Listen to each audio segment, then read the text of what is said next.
Ever wondered where your money could work harder for you in 2025? Today I'm zooming in on Turkey, the USA, and Indonesia. 3 countries, 3 very different landscapes for passive income. Let's break down where you can get the most bang for your buck.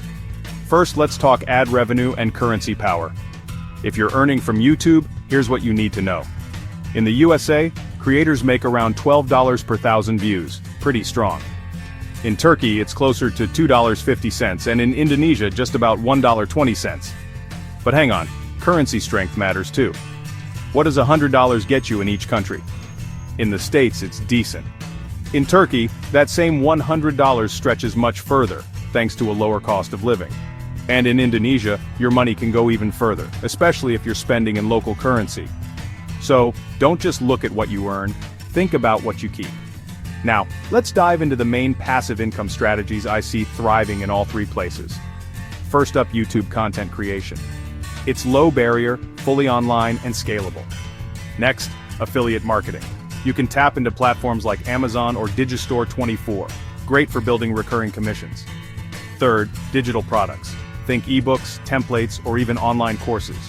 Once you make them, they sell while you sleep. And finally, real estate rentals.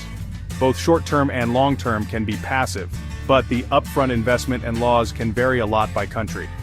Quick tip: digital products are the easiest to scale globally, while real estate is more local, but often more stable.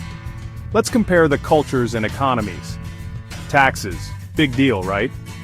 The USA has higher rates, but also more write-offs for businesses. Turkey's business laws have gotten simpler in recent years, but inflation is a real concern. Indonesia has the lowest cost of living, but you'll need to watch for currency swings and stricter rules for foreigners. Internet infrastructure is solid in the States, catching up fast in Turkey and improving steadily in Indonesia. Here's a real example. I launched a $300 digital product in Indonesia, and thanks to local demand and low overhead, it brought in over $2,000 in passive income. Not bad for a few hours of work up front. So, here's my big question for you. If you had to pick Turkey, the USA, or Indonesia, where would you build your passive income empire? Let me know in the comments below, and don't forget to subscribe for more global income breakdowns. Next up, 7 income streams from your phone.